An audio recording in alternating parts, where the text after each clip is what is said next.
नमस्कार, दैनिक shift time में आप सभी का बहुत बहुत स्वागत है।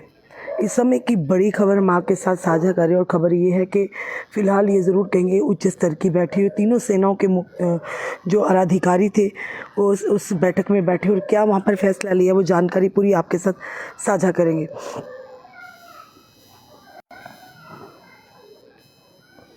जितने भी हमारे व्यूवर्स हैं इस जानकारी आप तक हम साझा करें बताना चाहेंगे।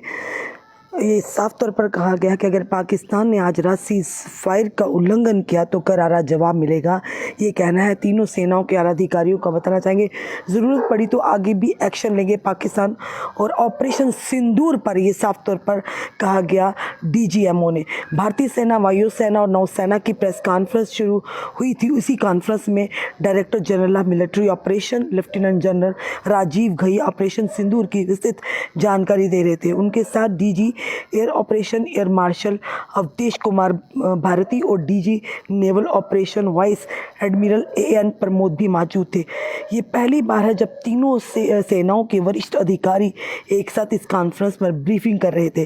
कॉन्फ्रेंस भी शुरुआत शिव तांडव की धुन से हुई। वहीं पर आगे क्या कहा वो भी आपके साथ हम साझा करेंगे। बताना चाहेंगे आपको कि उसके साथ director general of military operation DGMO lieutenant general Rajiv Ghai ने कहा कि आज सुबह पाक डीजीएमओ से बातचीत हुई, कल फिर बात होगी। अगर पाकिस्तान अब सीज फायर करता तो उसका पूरी तरह से जवाब दिया जाएगा। Director general of military operation DGMO lieutenant general Rajiv Ghai ने कहा सेना ने और साथ ही साथ उन्होंने ये बताया कि इसके तुरंत बाद पाकिस्तान द्वारा निरंतर रेखा का भी उल्लंघन किया गया और हमारे दुश्मन की अनिश्चित और घबराई हुई प्रतिक्रिया से ये स्पष्ट था कि बड़ी संख्या में नागरिक आबाद गांव और गुरुद्वारे जैसे धार्मिक स्थल दुर्भाग्य से उनके निशाने पर आए, जिससे कई लोगों की जानें चली गई। उन्होंने कहा भारतीय वायुसेना ने इन हमलों में एक प्रमुख भूमिका निभाई और इनमें से कुछ शिविरों पर हमला किया और भारतीय नौसेना ने स्टिक हथियारों के मामले में साधन उपलब्ध कराए। भारतीय वायुसेना के पास आसमान में मौजूद हथियार थे। लेफ्टिनेंट जनरल राजीव घई ने कहा ऑपरेशन सिंदूर के तहत सिर्फ आतंकियों कैंप को निशाना बनाया गया था। ये अभी तक की बड़ी खबर जो बताया जा रहा है, साफ तौर पर ये साफ स्पष्ट कर दिया गया है तीनों सेनाओं के प्रमुखों ने कि अगर फिर से एक बार जिस तरह से कल हमने बताया आपको कि कल सीज फायर हो चुका था, उसके बाद भी पाकिस्तान ने सीज फायर का वायलेशन किया और कई जगहों पर घटनाओं के मामले भी सामने आए। कई जगह पर ये भी स्पॉट किए गए, यानी कि ड्रोन भी। तो उसी के चलते ये बड़ी बैठक हुई। उस बैठक के तीनों जो नौसेना के जो अधिकारी थे उन्होंने जल यानी कि वायुसेना, इंडियन नेवी और साथ ही इंडियन आर्मी, इनके जो अधिकारी थे उन्होंने साफ तौर पर कहा कि अगर पाकिस्तान ने अब सीज फायर का अवहेलना किया तो अब इन्हें छोड़ा नहीं जाएगा। वहीं पर बताया जाए 3 बड़े जो आतंकी थे जिसमें यूसुफ अजहर, अब्दुल मलिक रऊफ और साथ ही मुदस्सिर अहमद जैसे उच्च मूल्य व लक्ष्य सहित 100 से अधिक जो आतंकवादियों को 7 मई को ऑपरेशन सिंदूर के दौरान समाप्त कर दिया गया था। और साथ ही साथ ये भी बताना चाहेंगे कि जो अभी जिस तरह से साफ तौर पर बताया, उन्होंने कहा कि पाकिस्तान की सेना ने दोनों पक्षों के बीच सैन्य अपराधियों में 7 से 10 मई के बीच 35 से 40 कर्मियों को खो दिया। इसी के साथ साफ तौर पर कहा है कि डीजीएमओ ने कहा कि ज़रूरत पड़ी तो आगे भी एक्शन लेंगे पाकिस्तान। और ऑपरेशन सिंदूर के सवाल पर ये डीजीएम का करारा जवाब था।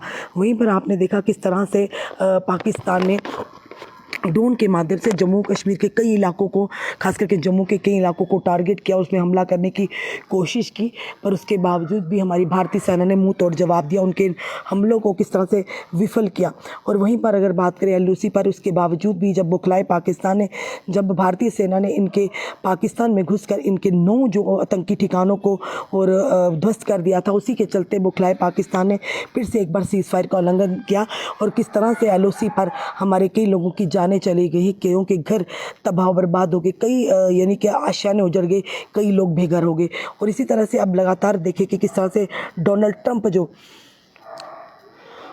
ट्रंप ने जो बीच में एक मीडिएटर के काम किया और उन्होंने कहा कल जो जिस तरह से खबर आई थी कि उन्होंने एक ट्वीट के माध्यम से कहा कि अब सीज फायर हो चुका है 5:30 बजे कल, उसके बाद कोई भी देश आपस में जो है सीज फायर की उल्लंघना नहीं करेगा। अगर भारत की बात करें तो भारत ने कभी भी इस तरह की हरकत नहीं की है, कभी भी सीज फायर का उल्लंघन नहीं किया, वायलेशन नहीं की।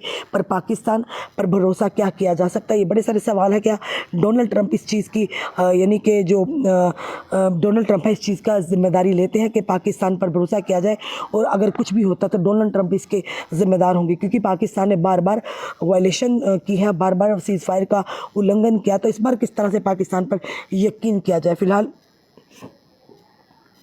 इस समय की तस्वीरें हम आपको बता रहे हैं, और ये तस्वीरें जो है इस समय भी अभी अगर बात करें तो लोगों ने जो है लोगों अभी भी अपने घरों की जो लाइट्स है वो ऑफ़ की हुई हैं।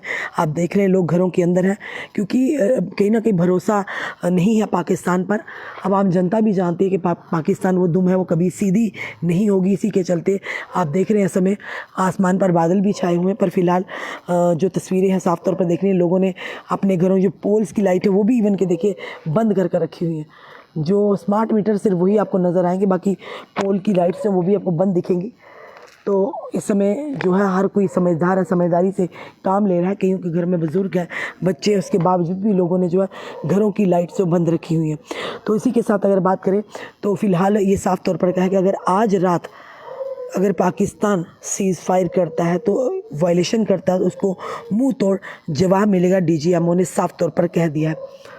चलिए अब देखते हैं कि ऊपर वाला करे कि इस तरह की हिमाकत पाकिस्तान ना करे, शर्म आ जाए पाकिस्तान को, इस तरह की गलत हरकत ना करे, क्योंकि हमेशा उन्होंने ही सीज़ फायर का वायलेशन किया, उन्होंने ही हमारे नागरिकों को टारगेट बनाया। इवन कि हमारी भारतीय सेना ने बिल्कुल भी नागरिकों को टारगेट नहीं बनाया, ना ही उनकी आर्मी को टारगेट किया, पर पाकिस्तान की तरफ से ये दोनों चीज़ें हुई हैं। हमारे जो आर्मी को भी टारगेट किया गया है, क्योंकि आपने देखा ड्रोन जो भेजे थे, मिसाइल भेजे थे, वो आर्मी जो एयरबेस कैंप थे उन पर उन्हें टारगेट किया गया था, और जम्मू से लेकर पठानकोट अमृतसर तक जहाँ भी है, और उसी के साथ उन्हें हमारे नागरिकों को टारगेट किया था। जम्मू सिटी के में भी कई जगहों पर इस तरह की घटनाएं देखने को मिली। तो फिलहाल ये ज़रूर कहेंगे, उम्मीद करते हैं कि पाकिस्तान अब इस बार नापाक अपनी हरकत ना करे, अन्यथा साफ तौर पर ये कहा गया कि अब उसे मुंह तोड़ जवाब मिलेगा, क्योंकि वैसे ही देश के प्रधानमंत्री ने भी कह दिया है कि एक्ट ऑफ जो उनका होगा टेरर होगा उसे एक्ट ऑफ वार के तौर पर लिया जाएगा, और जवाबी कार्रवाई में उन्हें भी एक्ट ऑफ वार ही मिलेगा। फिलहाल अभी तक की बड़ी खबर है, डीजीएमओ जो तीनों सेनाओं के बड़े अधिकारियों की मीटिंग में साफ तौर पर कहा कि अगर पाकिस्तान आज रात भी सीज़ फायर का उल्लंघन करता है फिर उन्हें मुंह तोड़ जवाब मिलेगा, उन्हें अब बख्शा नहीं जाएगा।